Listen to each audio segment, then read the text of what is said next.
नमस्कार, मैं doctor Deepika Bele, Aashirwad IVF and test tube baby centre से। मैं एक स्त्री रोग विशेषज्ञ हूँ और साथ ही specialised in urogynaecology and pelvic floor reconstruction. ये क्या है, इस बारे में जानना बहुत ज़रूरी है। What is urogynaecology? बहुत सारी महिलाओं में ये दिक्कत होती है, अनियमित तौर से या अपने आप अपने कंट्रोल ना होते हुए आपके पेशाब का अपने आप निकल जाना, इसको इनकॉन्टिनेंस कहते हैं।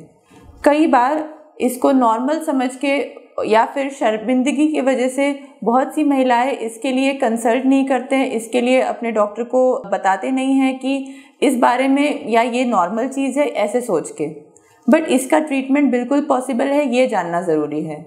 अपने आप पेशाब निकल जाना ये वैसे लगता है ये कोई बीमारी नहीं है, बट इसकी वजह से आपको आमतौर पे बाहर जाने में भी झिझक होने लगती है, एक पर्सनल हाइजीन अफेक्ट हो रही है, ये भी पता चलता है। इनकॉन्टिनेंस 2-3 तरह के होते हैं। एक कि आपके नॉर्मल खांसी पे या छींकने पर या कभी कभी तेज़ हंसने से भी पेशाब अपने आप निकल जाता है। ये चीज़ें कई बार होता है कि बढ़ती उम्र के साथ भी होता है। ये भी पॉसिबल होता है कि जिनको बार बार कफ होने की बीमारी है, जैसे COPD, या किसी को उस हिसाब से प्रॉब्लम है, कोई लंबे समय के लिए दवाई चल रही है, 2 या 3 बच्चे नॉर्मल डिलीवरी से हुए हैं, इस वजह से भी आपके पेल्विक फ्लोर मसल्स या बच्चेदानी के नीचे के मसल्स, मांसपेशियां ढीली पड़ गई हैं, इस वजह से इनकॉन्टिनेंस के चांसेस बहुत ज़्यादा बढ़ जाते हैं। इसी के अलावा दूसरा इनकॉन्टिनेंस कहते हैं अर्ज इनकॉन्टिनेंस। इसमें आपको बहुत जल्दी मतलब कि 1 घंटे के अंदर कम से कम 2 बार या 3 बार भी पेशाब महसूस हो रहा है या पेशाब जाने की ज़रूरत पड़ रही है, ये महसूस होता है।